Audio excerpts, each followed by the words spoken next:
With all that said, here we're already after 7 o'clock here, but let's go ahead and talk about last week's action in Northeast Tennessee, Southwest Virginia. We saw some pretty good games, saw some blowouts as well. So, talk to us a little bit about Northeast Tennessee. Well, we're going to start off with the big game of the week. The Dobyns-Bennett all over Daniel Boone, 38-0. Dobyns-Bennett took advantage of 4 Boone turnovers in the first half, and they put this one away early, which was a pretty good thing considering they had a lightning delay right at halftime. Indian quarterback Zane Whitson threw for 154 yards and a touchdown.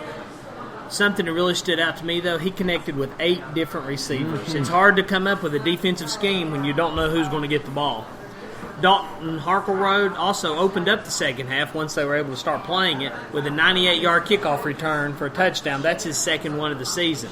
I do want to give a shout-out. He's listening right now. Sophomore center Adam Honeycutt got his first taste of varsity action in the second half. So he's made the big time now. He's officially going to get that letter. He will. Full disclosure, it's my daughter's boyfriend. But I told him I'd work his name in there. This week, Dobyns-Bennett goes to Jefferson County. That could be a pretty good matchup for them. And Boone meets up with Morristown East. Yeah, Dobyns-Bennett going on the road. That defense, which is still considered to be the number 1 overall defense in Northeast Tennessee. My question is, though, will they stay focused? You know, they've got the Hilltoppers coming up in a week or so. Do they stay focused and take care of business on the road? They'd better. Jefferson County is one of those teams that can just reach up and bite you. It's happened before down there. You know, Jeff County, they're very up and down, seems like. Of course, they played, really didn't have a good showing against the Hilltoppers a few weeks ago, but they've played everybody else pretty well. So it'll be interesting to see as that matchup unfolds. Well, in the Battle of Unbeatens, Elizabeth and blanked Cherokee 45-0. Cyclone quarterback Bryson Rollins rushed for 3 touchdowns, passed for another.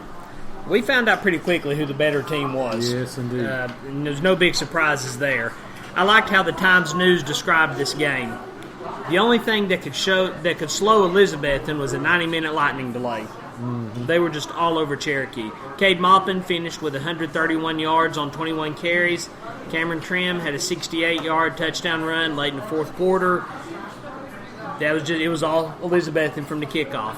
You know, talking about Cade Maupin, now he was at Dobyns-Bennett. So can you imagine if he was still there? Of course, you know, he's had a lot of success at Elizabethton, but right. But if he was still, there, of course, you know, we talked about that a few weeks ago, the transfer portal and NCAA, and it seems like there's a little more movement these days than years ago. But anyway, well, I think I've heard through the grapevine he legitimately did move to Elizabethton, so. Okay. It is what it is. But this week, Elizabethton goes on the road to William Blount. They should take care of that one pretty easy. Cherokee goes to Cocke County, and that should be a good game. You know, the Cherokee, they talk about the stretch coming up because Cherokee's got Greenville coming up next week. Their schedule really steps up. You know, they beat Volunteer. They beat some pretty good teams to start the season. But, yeah, we're going to see about what the Chiefs are the next couple of weeks. Well, I know several people down in Rogersville, and they've been bragging a little bit. Hadn't heard much from them this week, though. No, indeed. David Crockett, kind of, again, a blowout. They were all over Sullivan Central, 49-7. This one was over early also. The Pioneers led 28-0 after one quarter. 42-0 at halftime. Senior quarterback Cade Larkins, he's now in the all-time top 10 TSSAA quarterbacks in both yards and touchdown passes, and he's not done yet, and he's played one less game than the other high schools in Tennessee. Right. Friday night, he was 18 of 28 for 245 yards. This week, Crockett's off before they go to Cherokee, like you said. That's one of those big matchups Cherokee's got to deal with. And then Central certainly doesn't get any easier for them. They host Greenville this week. Yeah, they're in pure survival mode at this point in the season, and unfortunately it's worked out that way. They've had a little bit of momentum. Seemed like the start of the season. You know, last year they dropped their first 4 games by combined, I think, 11 or 12 points. Then they got a hold of Greenville and Crockett and a few of these teams. And then, of course, the end of the season with the win against East. But still, yeah, they're in pure survival mode over in Blounteville. Well, last game I wanted to mention, Knox Catholic 48, Science Hill 17. Ooh. Led by quarterback Caden Martin. He hit 3 just incredible bombs in the first half. He was 18 for 13, 241 yards passing. Science Hill made 3 field goals. There's that, including a 48-yarder by backup kicker Connor Rutledge. That tied a school record. Caden Martin, that name sound familiar to you, throwing those deep bombs? Yeah, it sounds kind of familiar. That would be T. Martin's There you son, go. just moved here from California. But this opens up a debate. I'm going to spring this on you. I didn't prep you for this, Joe. Ooh, no prep. Should private schools who can recruit play public schools? Yes. You think so? Yes. You don't have a problem with that? No. How come? Next question. How come? No, it's Enlighten us. well. The fact of the matter is that even though they're private schools that can recruit, there's nobody else to play. They can play each other. No. How many private schools are in the Knoxville area? There's a bunch. You know, I don't know the exact number, No. but No. there's quite a few. And if you could even go up on the plateau towards Nashville. Yeah. No, actually, I was kidding. No, I do not think. I think they should be individualized because, and we've seen this year in and year out.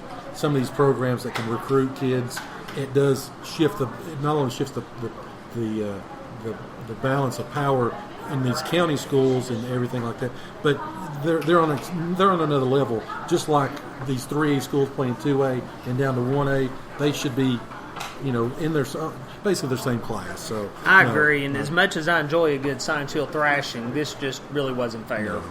And this week, Science Hill goes to Farragut. Speaking of unfair, Speaking of unfair, yeah. But also, though, I wanted to mention this. Knox Catholic this week plays Brentwood Academy, and it's going to be a nationally televised game. of course, that T. Martin's son moving here, I mean, that was just, we just talk about the shift of people moving, and it just seems like more and more we hear that.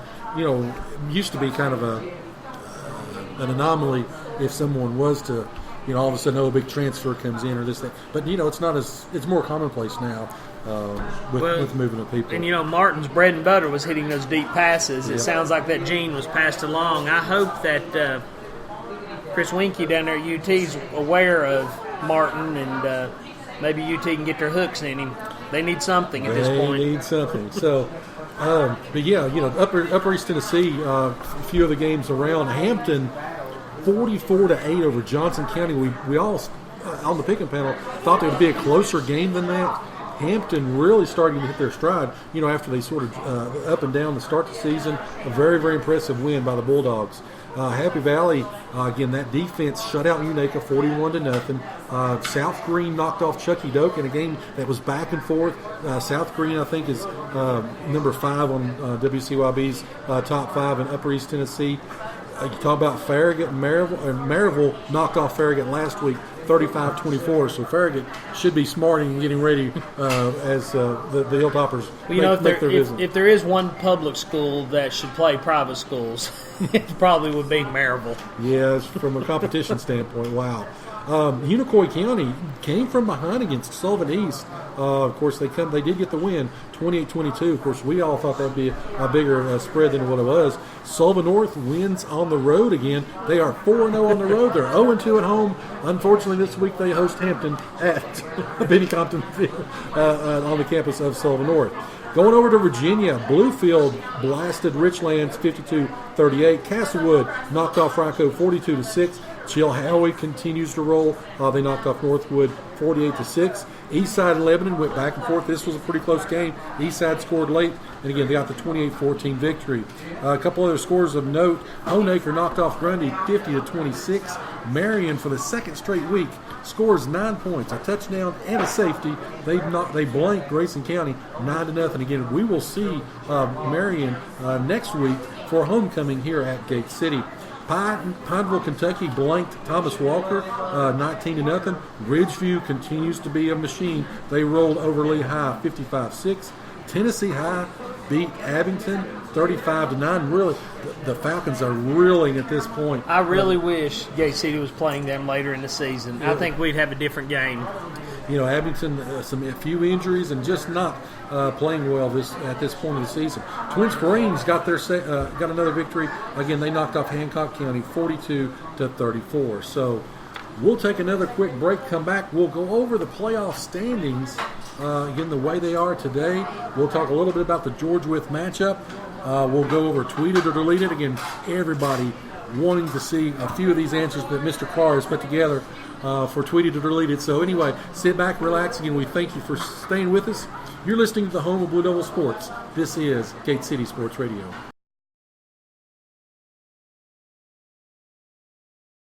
Is school safety important to you?